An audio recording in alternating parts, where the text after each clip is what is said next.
Welcome to Book Club Preview. I'm Michael, and today we're looking at Warriors Into the Wild, Chapter 5. And this chapter starts off with training day, or starts off in the morning. And Firepaw is dreaming of chasing a squirrel in a tree when suddenly Graypaw wakes him up. Hey, come on, we're gonna be late. Let's go. Graypaw and Firepaw run off to go see Lionheart and Tiger Claw because Firepaw doesn't have a mentor yet. Tiger Heart, Tiger Claw, and Lionheart. That's why I have the little sticky pad there. They're both gonna train Firepaw, and so they get there. They're a little bit late, and Tiger Claw, he's really tough. You're late. And Lionheart's stern, but also a little more gentle. He had a long day last night. It was late. It was tough. Ease up on him. So this whole time, Tiger Claw's like really strong, and then Lionheart kind of balances it with strongness, but gentleness in there too. So they learn that today, they're just gonna walk around the borders to get a good sense of where their hunting territory is. So that way, Firepaw knows where not to go, and just to review for Graypaw too.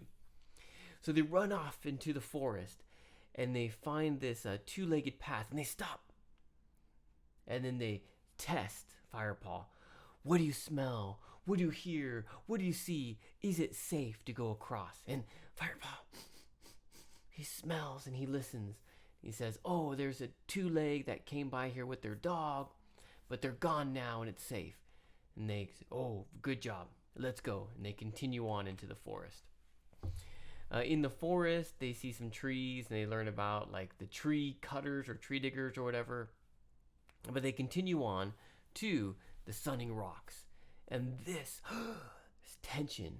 Oh man, this is where Redtail died.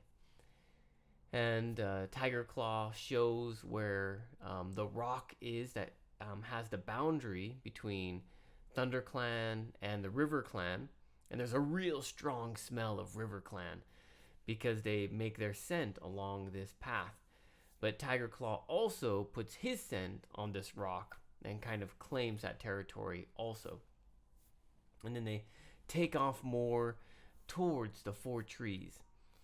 And the Four Trees is kind of a special place where once a month the clans can gather there, and it's a safe time. It's a safe spot, and they can kind of talk and have peace. And I don't know what they do there because we haven't experienced it yet. But who is it? Sandpaw and Dustpaw. I'm sure they'll let us know in Chapter 6.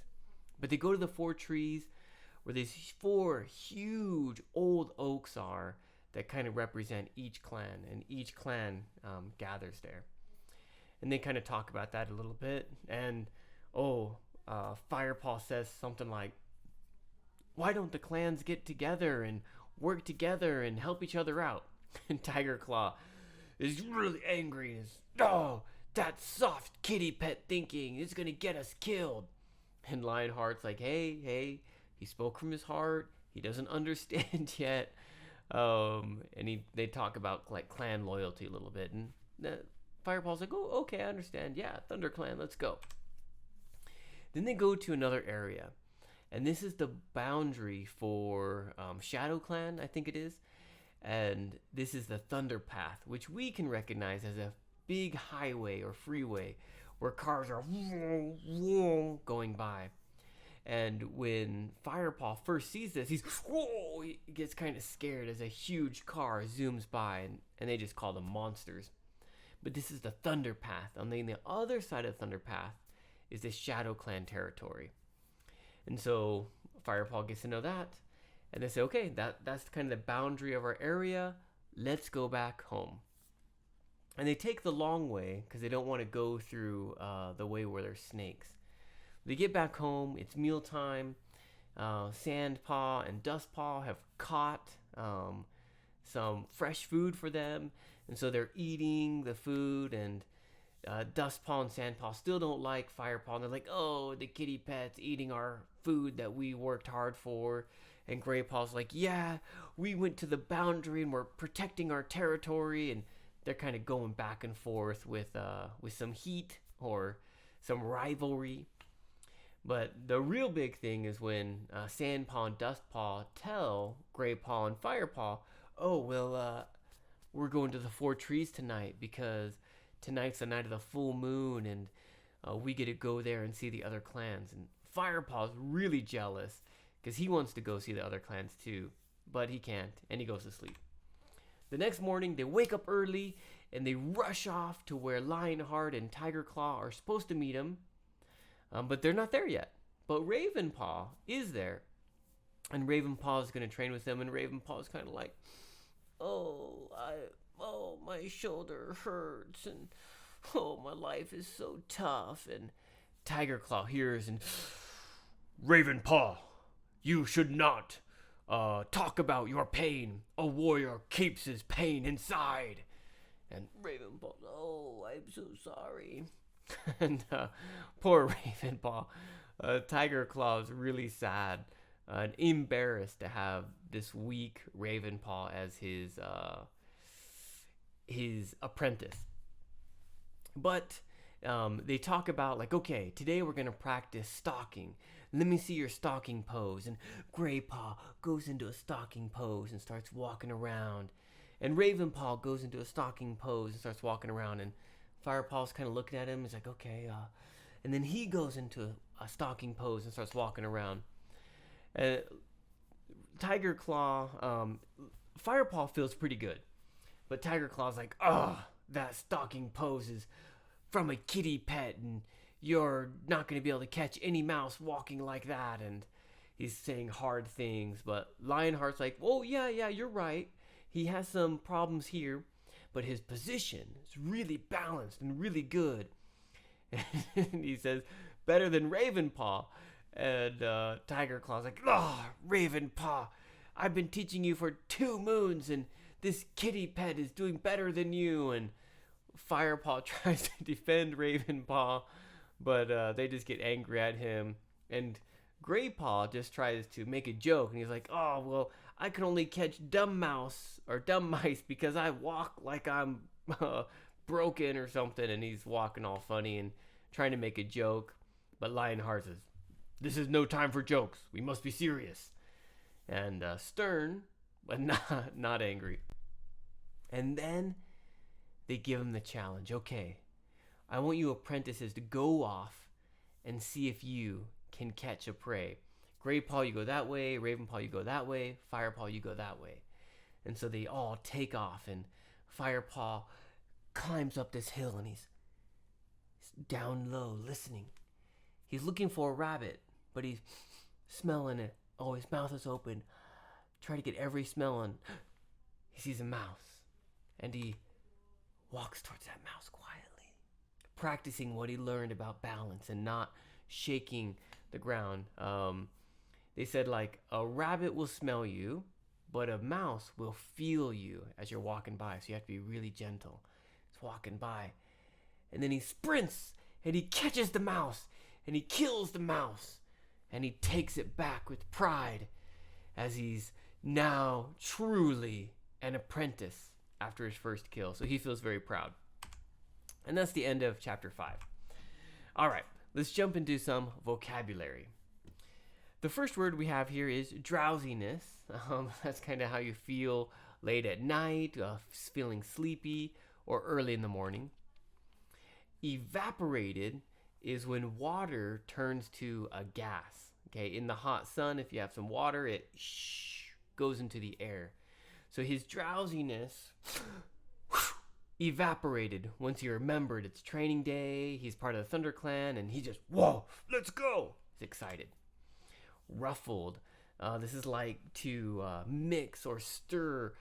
Imagine if you're a young boy, or it could even be a young girl, but maybe your uncle or your dad comes by and takes your hair and messes up your hair. I don't have a good example here, sorry for you, but it's like mixing and messing up. Ruffled. Punctually means on time. Be here at 2 o'clock, ding, at the dot. 2:01 is late. Okay, be early or on time, punctual.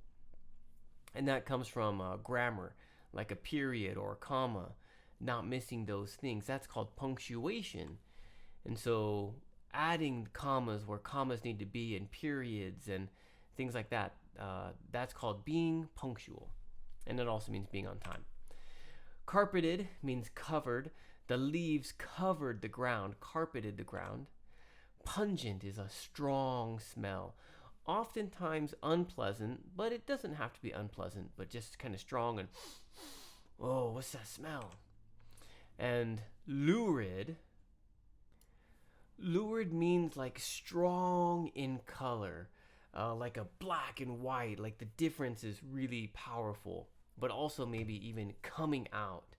You can see like some pictures or art that use like a HDR technology, if you know what that is, and it kind of makes the colors kind of pop out and seem stronger. And that's how the environment feels for Firepaw. Next one is ominous, sensing danger or something terrible going to happen. We have just a few more. They're just laid out here for you. Munching, that kind of sound. Eating. Retorted, that's to kind of say something back.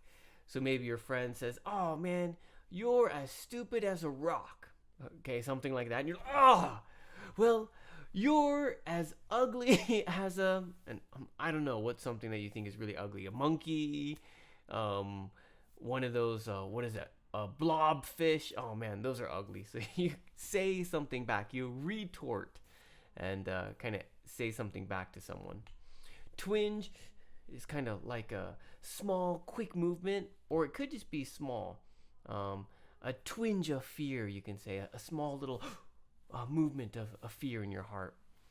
Instinctively, this is like an animal's knowledge that's in its DNA, in its blood. For example, a baby instinctively knows how to get milk from its mom, right? A cat, a pig, a cow, even human beings. And so the cat instinctively, I think, goes down into a crouch. I think is what he's talking about. Dejected. Oh, poor Ravenpaw. Dejected, rejected, turned away, cast out. It's this feeling of, oh, I'm alone. No one loves me. That kind of sad feeling. And that leads us to our discussion questions. And this one's kind of in honor of Graypaw, Dustpaw, Sandpaw, and Firepaw. But for you, maybe with your friends or even with your brother or sister maybe, what is your best retort?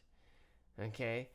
Something that you say to someone that kind of can defend yourself, but maybe also throws back some funny, bad thing about them. Maybe their intelligence, or their appearance, or smell, something like that. And I'm certainly going to share my best or favorite one with you. But do you have, it can even be like a joke. But what is your best retort to your friend or whatever? And of course, please make your own discussion question. That is all the time that we have for today. But thank you so much for joining me for this episode of Book Club Preview. I'll see you soon. Bye-bye. Hey, if you have any questions about the video today, please feel free to leave a comment in the comment section. If you had any other vocabulary words that you wanted to know what they meant, let me know. And also, if you're interested in maybe joining one of these book clubs, please leave a comment and I'll get back to you. Thank you so much for watching. Bye-bye.